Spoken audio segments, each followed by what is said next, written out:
Good morning, Anahi. Morning, Dan. How are we doing today? We are doing good. How are you doing? We're doing all right. I was really enjoying the day or two of sunshine we got, but it seems like we're going back to the gray, cloudy, rainy week we Yeah. had last week. Yes, back to looking sad outside. We live in a nice place with 340 days of sunshine, but every once in a while it does sneak up on us. Yep, and that's okay. I'm not complaining.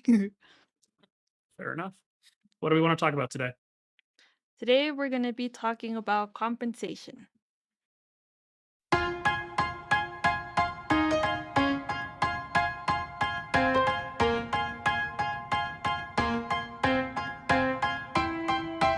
Welcome to the Science of Wealth, where we discuss the science behind financial planning and the art of learning and applying it.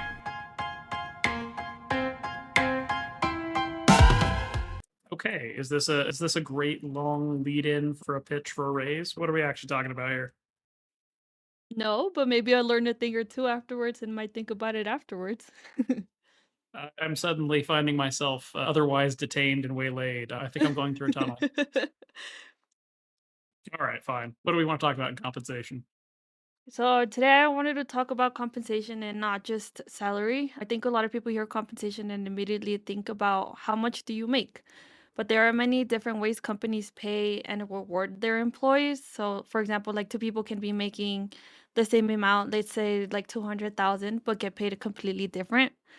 I think the most obvious one that I think we should start with is base compensation. So, the pros and cons between salary and hourly.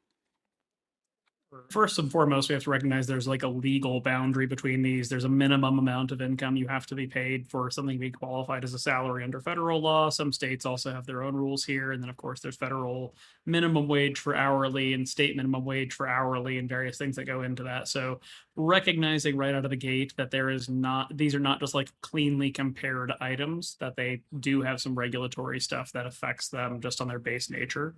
But I mean, yeah, as far as pros and cons, I guess what are we curious about here? I think everybody listening would probably default to a basic understanding of more salary good or higher hourly rate good. So, what exactly are we thinking about here, or what do we want to discuss in this area? Yeah, so I mean, right off the bat, salary gives people consistency and predictability. You know ultimately what you're going to be getting at the end of the month or each paycheck. While hourly, it can be more, there can be more variability. So one week it can be a lot less than you expected, another week can be a lot more than you expected. What are trade-offs people don't think about when considering between a job that pays salary and a job that pays hourly? I think a thing, because again, I think everybody understands what a salary is and what hourly is at face value. So I think to really answer your question super directly, I think many times job roles are misaligned in terms of what is being offered as a salary or what is being offered as hourly. So, for example, you see a lot of people, even people who make enough to be qualified as salaried, being paid hourly in an occupational area that doesn't make sense. So, for example, if I hire somebody to be, let's say, like a researcher, or if I hire somebody to be a project manager, somebody who has a task driven responsibility that's about getting something from point A to point B over a long period of days, weeks, months, quarters, even years. It's strange to me that you will see some companies pay those types of people hourly, because then the financial incentive there is to take your time. And maybe that's intentional, maybe that's deliberate, but I think Mm. it's an example where hourly often doesn't make a lot of sense. In turn, you sometimes see people being paid salaries for whom time is really the core value proposition that they are offering. So you think about somebody, let's say, who works security or works in reception or works in call center. These are all jobs that are really ideal for hourly because you're really not paying for the work of the role. Like the security guard, 99% of the time is just hanging out, being bored. The receptionist is just waiting for somebody to walk in the door. The person in the call center is waiting for the phone to ring. You're paying for their availability. And so in those types of roles, hourly can make a lot of sense. And I think a lot of people become unhappy or dissatisfied in their work when they recognize tacitly that how they're paid does not align well to what their scope of responsibility is or what their value proposition is. I think a lot of what a lot of people can say between these two also is like when somebody is salary, it's kind of expected for them to be readily available for anything that comes in at any point, whether that can possibly be like in the weekend, after hours, and then more like when we're talking about hourly jobs, that's more of a you clock in at a certain time and clock out at a certain time and you're gone. I'm just curious to know your view in if getting paid either salary or hourly does actually make an impact in how people budget, or is there like a baseline that people can follow whether it's salary or hourly? Do you think that directly impacts how people budget for themselves? I think it does. I think one of the key issues that you see for hourly folks is that sometimes employers are very inconsistent. So, for example, like a lot of people who work retail get like a chaos schedule every week or two, where just every week there's an algorithm, there's a software or something that's trying to generate a schedule that creates coverage. We need somebody in the meat department, we need somebody in the electronics department, we need somebody in the women's clothes section, somebody in the men's clothes section. And it's just shotgunning people's schedules out every week or two. I'm sure you experienced that when you were Yeah. working at Lowe's in high school. Yes. There's things like that where I think that's very hard to plan around, because you're not working a very consistent like 9 to 5 schedule, or even like a very Yeah. consistent like 7 to 2 schedule or something. I think there's something in that where you have a hard time planning around it when you are on a less organized version of it. I think you can plan much more effectively around it when you are in an occupation or a field that has a overtime normalcy to it. So, for example, a lot of people who work in the trades or work in the energy sector, oil and gas, those sorts of things, it's very normal that they work 60, 70, 80-hour weeks. It's just very normal. And so for them, they don't ever have a question about whether they're going to have 40 hours a week to work. They know they're going to have 40 hours a week to work. And the only variable here is, are they going to work 50, 60, 70, or 80 hours this week?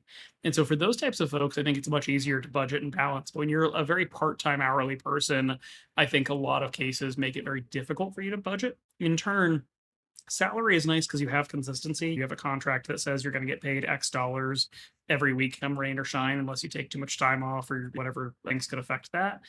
And I think the trade-off there for people in budgeting is that the person who works hourly, particularly again in that field that has a lot of overtime eligibility, can make a decision in their budgeting that they're going to work a particular amount of overtime or work a certain amount Yeah. extra to earn a certain amount extra. Somebody who's salaried just has to live within the boundaries, and it requires either like the annual review or the promotion to really change their income. And so one is easy to predict, one is harder to predict, but in turn, one gives you a lot more control over your income and one gives you a lot less control over your income.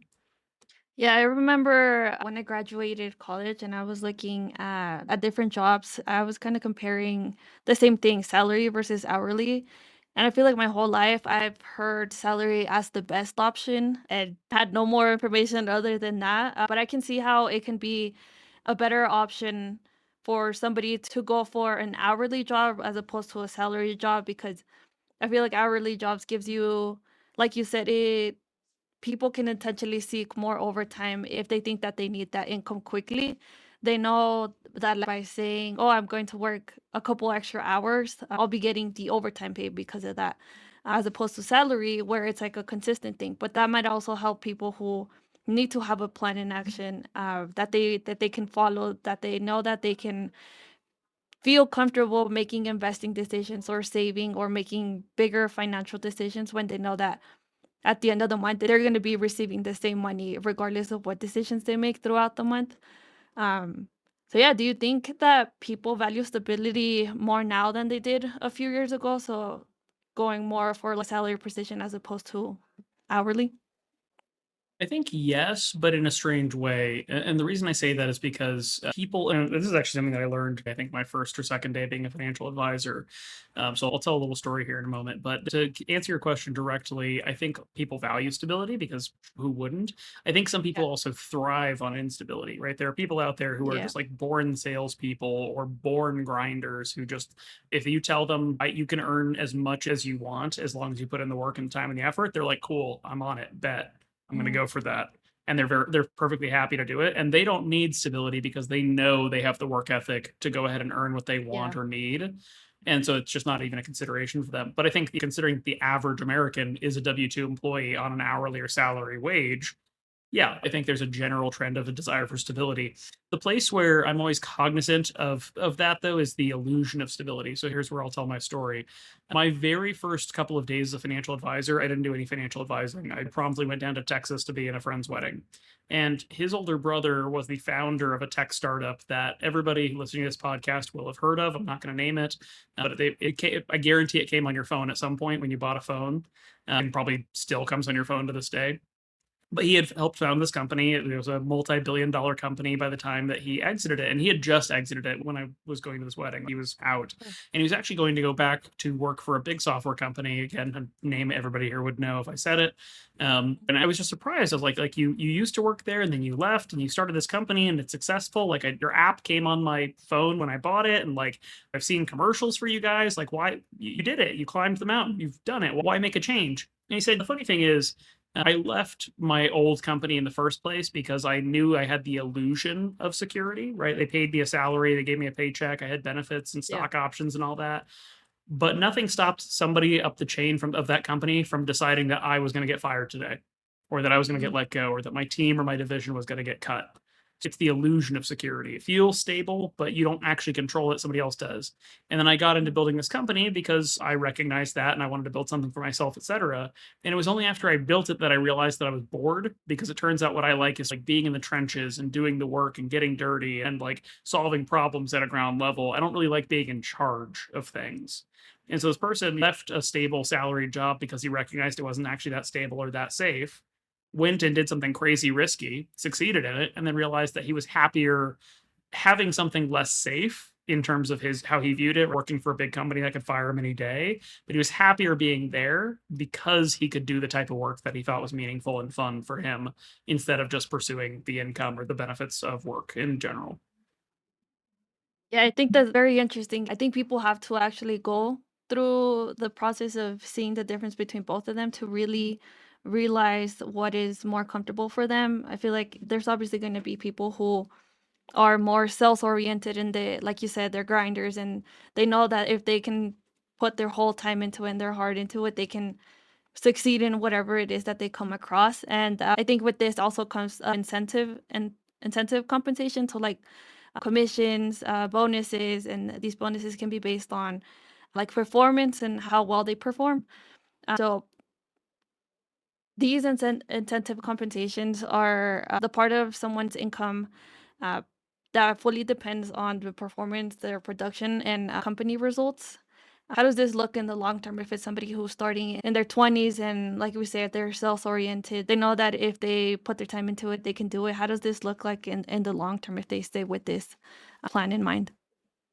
I think there's sort of two categories here, and I'm just going to lump all incentive compensation into one big bucket here. I'm not going to thin slice the distinctions between like bonuses and commissions and whatnot. Mhm. When I talk about this, I'm just going to talk about this as one big category. I think de minimis incentives don't do very much. I think incentives have to be the bulk of your compensation to really drive the behavior. So there's this old quote from Charlie Munger, who's the co-chief operations person for Berkshire Hathaway with Warren Buffett. He's just as famous as Warren Buffett, generally speaking. And he had this quote, and he would say, "Show me the incentives, and I'll show you the outcome." So if you showed Charlie how people got paid, he'd tell you what they were going to do. And like, there's just a basic human logic there. Like, if I tell you that you will get paid $1 every time you stand on one foot, you're going to spend a lot of time standing on one foot. You're going to do it. But what I observe and what the research shows in a lot of cases is that like small bonuses, small variable compensation doesn't really tend to affect behavior too directly. So like if you have a position and 95% of your compensation is base and 5% of it is variable, the variable comp tends to be like nice to have, but probably doesn't change how you work day to day. But if your compensation is 95% variable and 5% base, you will do almost nothing but the thing that gets you paid on the variable compensation. In short term things, it drives short term behavior very well. And we even see this even like at the CEO level. You go back to the 80s and 90s when like raider behavior is very popular, where these companies would come in, buy up small companies, strip them for parts, sell them off, right? And like they would just destroy companies to strip them for financial value. But the idea there was that the people running the acquiring companies were really well compensated to create short term profits. So that's what they did. They created short-term profits. Didn't matter if they were cobbling together like a Franken monster of a company by buying and stripping and breaking all these other smaller companies, because they individually got paid really well when they created short-term profit. And so that's sort Yeah. of the thing is short-term incentives will drive short-term behavior. It's very hard to create long-term incentive structures in a compensation structure without getting into like equity or ownership of some sort, because ultimately otherwise you always have in the back of your mind like, yeah, I got a good bonus because I had a good quarter, or I made a lot of commission this year because I had a great, great sales year or whatever it is. But that was then, and now that already happened, so now it doesn't matter Yeah. going forward. I feel like it can also have a lot to do with at a certain point, you're going to get tired of giving your full potential the whole time. And at some point, people are going to stop seeing the long term of it and only try to measure their performance on a short term basis. And as soon as they get that short term or that small bonus that they're going to get if they make like a certain sale or something, they're gonna the next thing that they're gonna think, okay, it's like, okay, I have to focus for the next quarter or so and try to just see it short term. But I find it difficult to see how people would want to continue seeing this long term. Obviously, bonus is not nothing. You do get a certain income. It's money. It's money that you're getting. But do you think these like incentive compensations, like bonuses and commissions, should be viewed as extra income? Or I guess, for example, like commissions, that's some people I know that make like a base salary and then everything else is commission. So the base salary ends up being not as much. So commissions are important. Or for example, for bonuses, where it can be like like you said, like a 5% variable bonus at the end of the quarter. Do you think this should be seen as extra income, something that people are looking forward to like use or do like certain things? Do you think it's healthy? I think it's meaningful to do that through, particularly through the lens that you want to be mindful of how much stability there is. So, for example, when you talk about like the 95/5 base versus variable, you just plan based on the 95 and you just Mhm. treat the 5% as extra. And Yeah. that just goes into a bias called the windfall effect, where people treat extra money as different than they treat their normal income. On Mhm. the other side of that, though, if you let's say you are have that the inverse where it's 95% variable, 5% base, you sort of have to act like you're running a business then. Even if you're a W 2 Yeah. employee, you need to sort of be doing forecasts and projections. It's a thing I didn't respect nearly as much when I was younger, but when you read books on like sales, they tell you over and over again, like you got to track your numbers. You got to track your outbound cold calls or your doors knocked or whatever your method of marketing is, but you've got to just track it. And I didn't respect it early on because who cares? Like you do it and you get clients, or you don't do it and you don't get clients. But all that's supposed to feed into a business model where you say, okay, if I know that every 95 phone calls I make, somebody says yes, then I know that I need to build my schedule, build my day around making 95 calls or making whatever number I need to do to then get the number of sales to then provide for myself and build a plan around that. And the same thing for self-employed people who are not in sales jobs, but for the fact that they own a business and have to sell what that business does. Like you have to plan a lot more when you have high variable compensation than you do when you have base compensation, because your effort will determine the outcome, generally speaking. Out of curiosity, why do so many people go to commission-based roles? Like I remember in like when we had our career fairs, about 80-70% of the people who would attend those, there was like a survey and there was questions that you would fill out just saying what you're interested, what you're looking at, and also helping for like businesses coming on later in the future. A lot of those people went for those commission-based roles, like sales positions and stuff like that. Was it just like a go-getter mentality?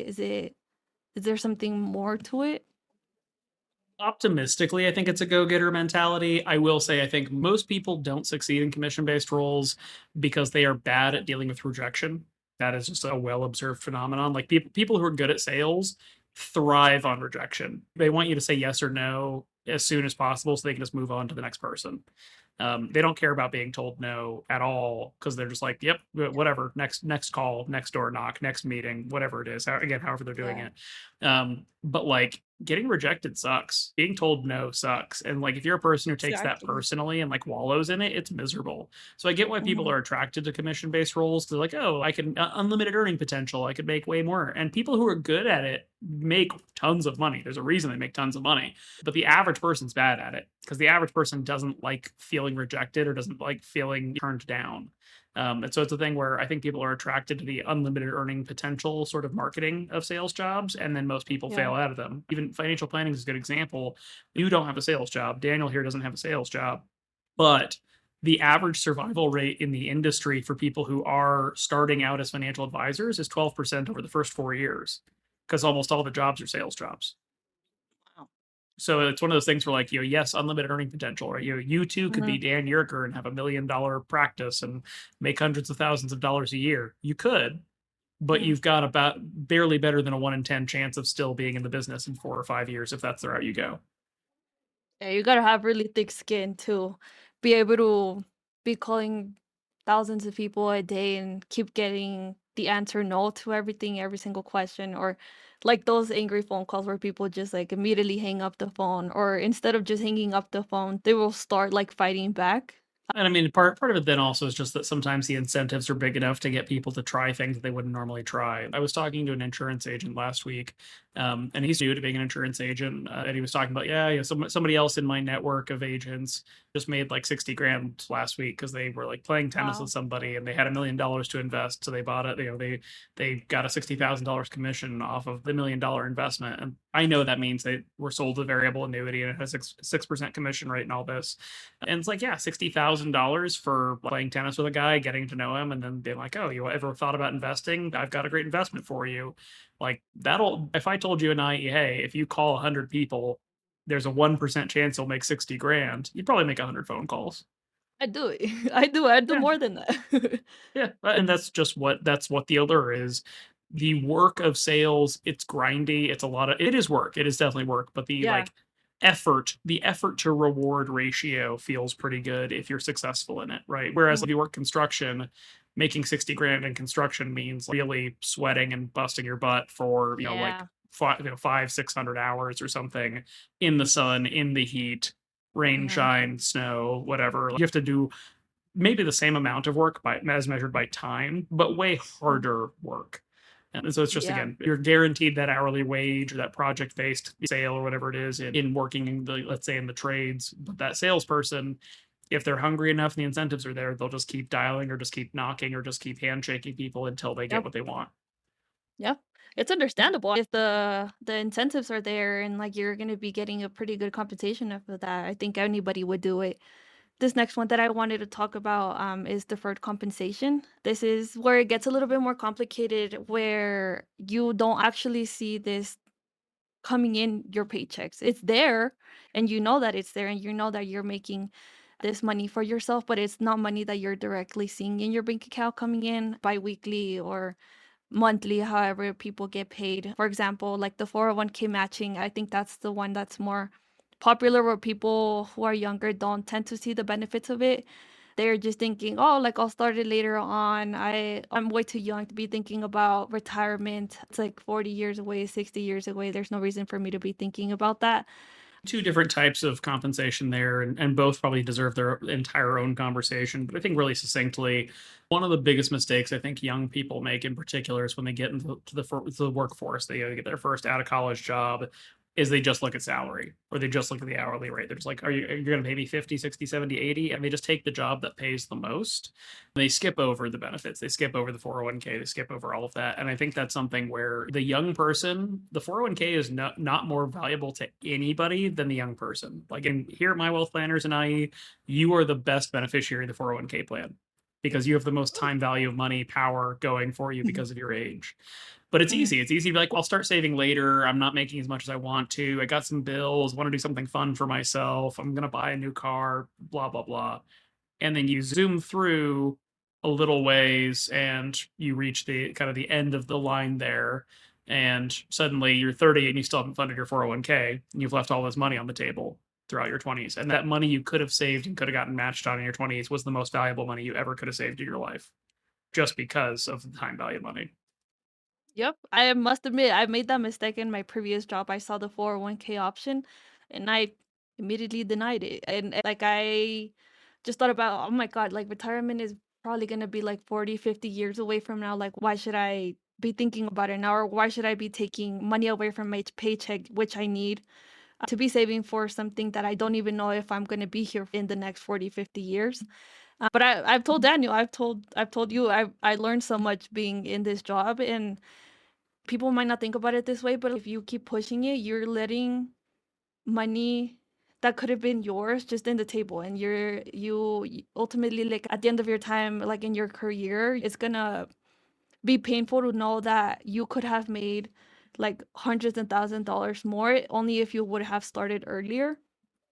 But yeah, in my previous job, that was one of the options that I completely checked off, and it was not a great match, but it wasn't also a bad match. At the end of the day, it's still money that I was leaving in the table, and I wasn't taking advantage of that. But I think a different type of compensation that I wanted to talk about was like deferred compensation, kind of going with the 401k, but like retirement contributions or like deferred bonuses and like stock vesting schedules where they are designed to keep people in the company long term.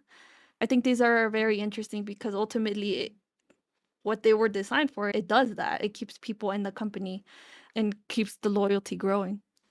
Again, as I said at the start here, these topics could really deserve their whole own podcast. So I'll just make kind of two brief comments on these for the sake of time.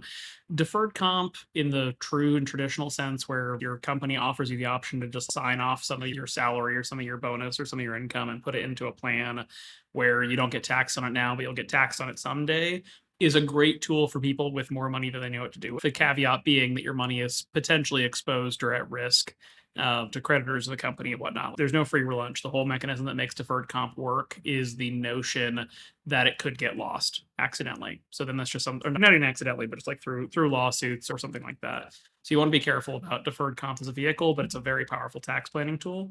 The equity part, I think, is much more common and much more applicable for a lot of people, particularly people who work in tech.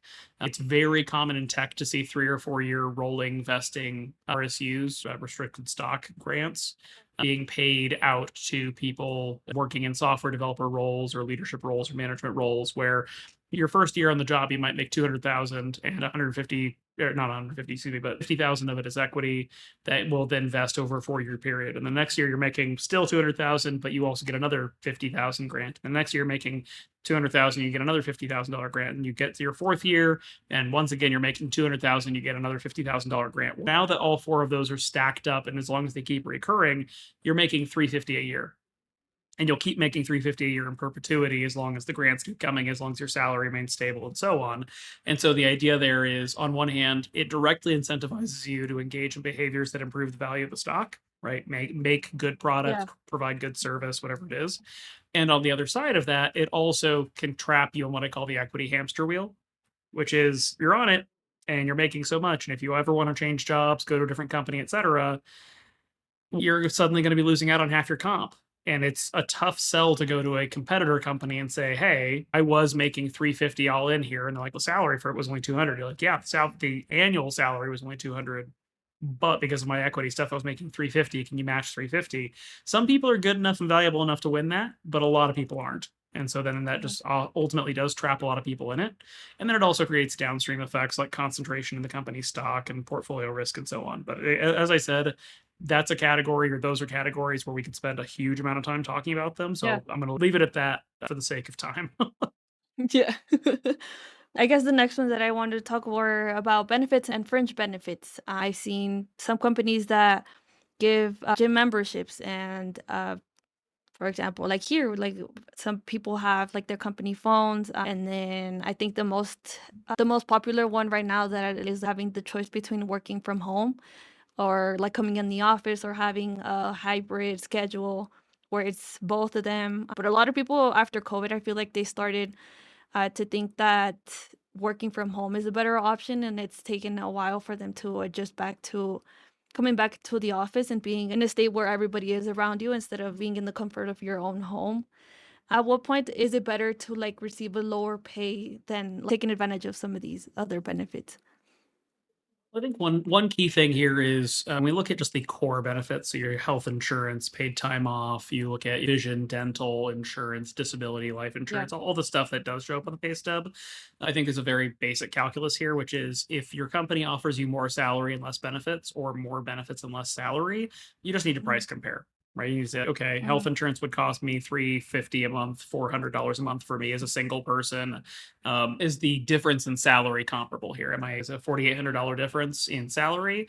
Okay, then it's a distinction without a difference. I don't need to pay attention there. But if it's a $15,000 difference in salary, maybe that matters to me. Maybe it doesn't. Or maybe I am a married person with a family of five, and you would really need like a $30,000 difference in salary for that to actually make up the difference. So I think there's a basic financial calculus on the hard dollar benefits thing, because essentially the calculus here is just either we'll pay for the benefits or you'll pay for the benefits. And there's just a basic break even calculus there. Fringe benefits, then, I think, is where you're going to find a lot more of your enjoyment. This is where you get Yeah. into company culture stuff, where it's like, okay, there's an argument out there that just says everybody can just work 40 hours a week, 8 hours a day, 5 days a week, get paid a salary, get paid enough of a salary, and you're just trading time for money. But fringe benefits really can be very tangible, a company car, company cell phone, and they can be soft, squishy, interesting benefits. They can be like a wellness benefit, gym reimbursements. They can be flexible work schedules.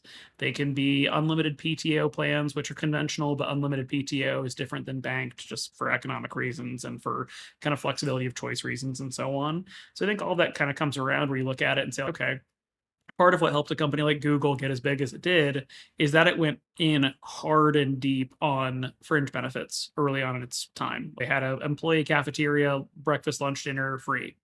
You didn't pay for it at all, it was just free. And that was a big cultural thing. And that then was rewarded by the fact that employees were happy to show up early to get breakfast and then stay late to have dinner and would put in 12, 13, 14-hour days because they were comfortable at work. So that's where when I look at fringe benefits, I think that's much more of a signal about the culture of an organization. And in turn, that culture may or may not align to your preference around how you think of work, and ultimately is going to help inform whether you're going to be happier here or less happy here. Yeah, you mentioned health insurance. Health insurance is a very expensive one, and that's something that people even who are later in their career, if they are choosing to retire before the age of 65, I think that's even at that point when you've already made the money that you were expecting to make and feel safe and comfortable. I feel like healthcare is still a like such a huge thing that people factor in into their budget because it is. It takes a lot of their budget.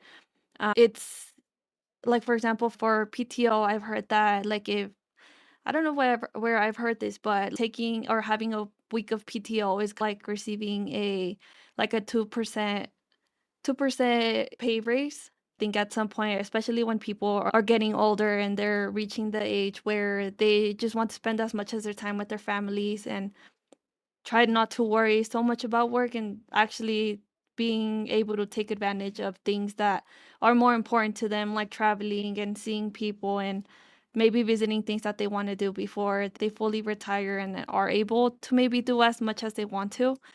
So I think as people approach the end of their career, I feel like PTO might be one where it becomes more valuable for them to be able to have in a company. And I think that's something where, whether you have a banked PTO system or an unlimited PTO system, it just becomes a question of value proposition. Like when we say that a week of PTO is equivalent to a 2% raise, it is in a literal sense because you don't have to work that period of time and you get paid for it, or it's Yeah. banked and when you quit, retire, whatever it is, you'll get paid out on it. And then you get that Mhm. money directly instead of not working the time. But it doesn't actually affect necessarily the unit economics of literally making more or literally making less in any particular sense. I think the balance that then for something like an unlimited PTO, it's interesting. You'll read studies about how people who have unlimited PTO take less vacation than people with banked benefits. And that becomes back to a cultural thing, which is, for example, like here, you and I this year will take no less than 21 days off just because we will give you those holidays. The average team member at My Wealth Planners annually takes about 38 and a half days off a year. If you Sounds convert that sober. into a PTO policy, we get an average of 7 weeks off a year, 7.5 weeks Mhm. off a year, just based on behavior. And somebody could take more and somebody could take less. That's an Yeah. individualized decision. But the idea behind taking all the holidays off in the first place and then giving you an unlimited PTO thing is, look, you're probably going to take the holidays off anyway, right? You're not going to come in on Christmas. You're not going to come in Yeah. on Thanksgiving, right? You want to spend 4th of July with your family. That's going to be very normal stuff. And Yeah. then, frankly, the nice thing about an unlimited PTO policy is that you just say, look, I want to take a camping trip. Like Steph's taking a camping trip next week.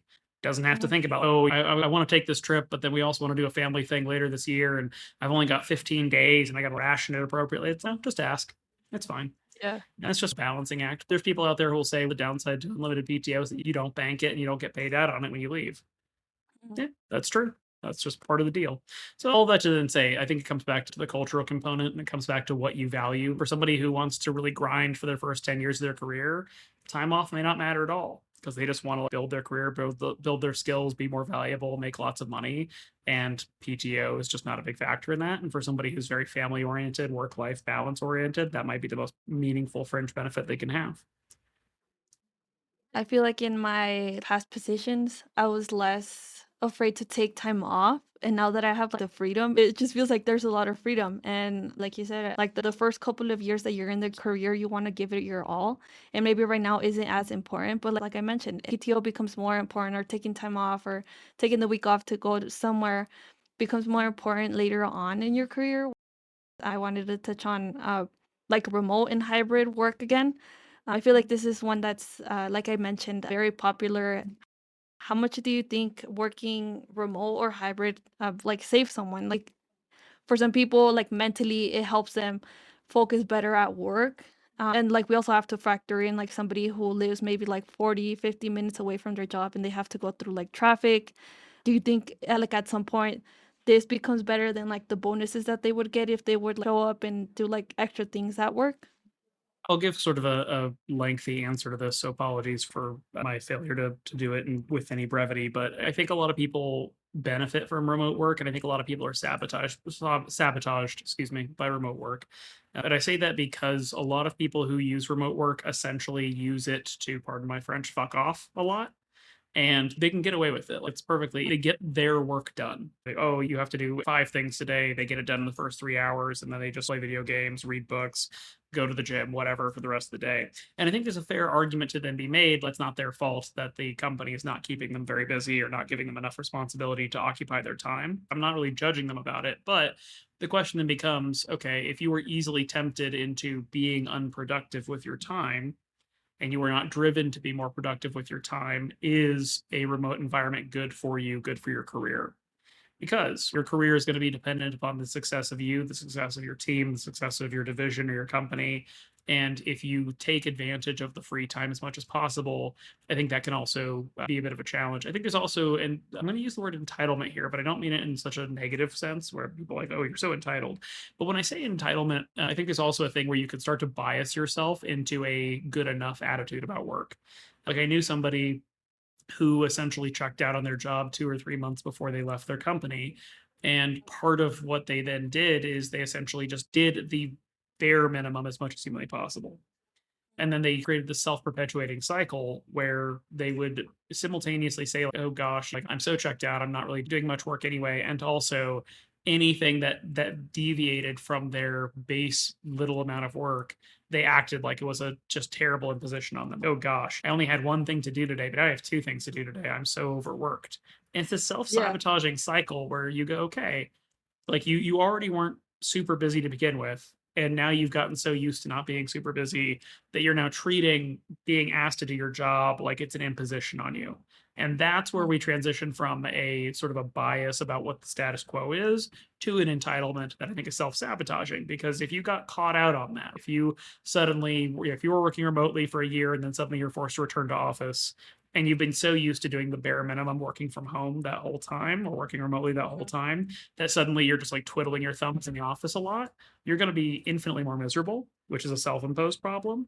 And then also your company's going to notice, oh, you seem to have a lot of free time and you don't seem to be doing very much. All of a sudden, now that we can see that you're spending a lot of time on Facebook or Twitter or wherever you're killing your time. So, all this to say, it's one thing to just have a job that you go, I want to be remote or I want to be in person, right? Whatever your motivations are.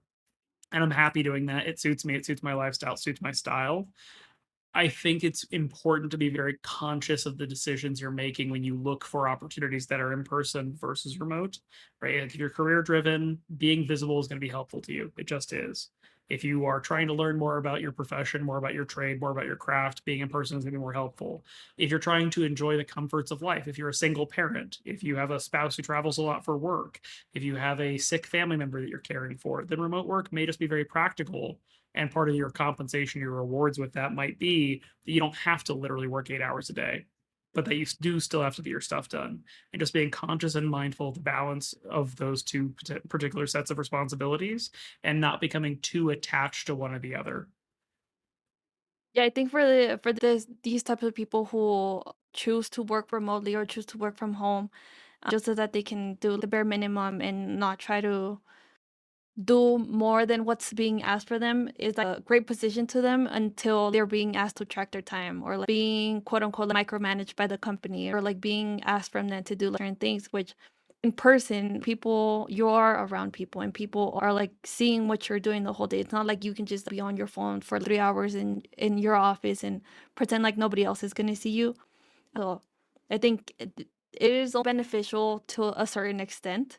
For example, like somebody who just had a baby and they want to be working from home. Obviously, they will still be working if they want to keep working, but they might not have the time or the capabilities to do the far extent of doing something more that's above and beyond than what should normally be asked from them.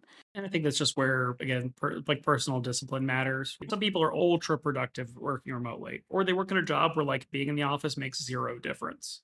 And in those Yeah, cases, it makes all the sense in the world. Or some people just need the flexibility you give having a child, or yeah, some people like military spouses are a group I think about a lot, right? Because they're just required to move yeah, every couple of years as part of their military spouses' requirements. And some people are incredibly productive there, right? Some of the people I know and yeah. respect the most in the world are literally in that position where they've only ever worked remotely because life has other requirements or demands on them. So it's not intrinsically Mhm. negative, but you have to treat working remotely as a different type of working in person with respect to the degree of productivity and discipline required to do it. If you treat it like an opportunity to just not do your work as much as possible because you're out of sight, it's not going to work out well long term. And some people Yeah. disagree. People who do overemployment and whatnot would certainly argument that it works out great for them. But I think those are people who also are just challenged generally around their ethics. So I don't really value their opinion. Yep. There's also the complete opposite where people are at home and they feel more comfortable doing the extra work on their own or doing extra research. If they really wanted to and they are very oriented to gaining more knowledge or getting more practice and stuff like that, there's a possibility that they just stay working the whole day. They're going to keep doing this for a couple of days until they burn out, which is not good for either them or the company. But yeah, I think we've hit all of my points that I wanted to talk about compensation. Okay, there you go. You now have everything you need to make good career decisions about how you get paid and what the rewards of work are. So, with that, I'm going to have to turn it around on you and ask, as always, what have you learned about in the last couple of weeks since you're on the podcast? Yeah. So this week I learned about the FBAR, which stands for Foreign Bank Account Report. It is a reporting requirement for people who have more than $10,000 in foreign financial accounts at any point during the year, even if it spikes up for a little bit for a month or so. It's supposed to increase financial transparency, but it might be something that people can easily miss, but can also come with pretty big monetary penalties, criminal penalties, or even both, depending if the IRS considers it willful or non willful. I read in an article that non willful penalties can be up to $10,000 per violation. So that means that these can stack up pretty quickly if you have more than one bank account somewhere else. And willful violations can be the greater of 100,000 or 50% of the account balance at the time of violation. So again, this is something that I feel like a lot of people can miss, even if even if it's just a family account and you're like added to it, it's still yours. You're still part of the accounts. And it's something that I wouldn't have known about, but it is definitely important if you don't want to face those huge penalties. And it's a really important one. There's lots of reasons people can have assets overseas, whether they have dual citizenship, whether they've moved overseas for a while, worked overseas for a while, or just inherited something from the old Mhm. country, as it were. I think it's a financial complication that most people are much better off without, but it's definitely just Mhm. part of people's lives. So, as you've highlighted here, even for non-willful violations, the penalties could be enormous. So, if Yep. you ever inherit so much as a dollar overseas, talk to a professional.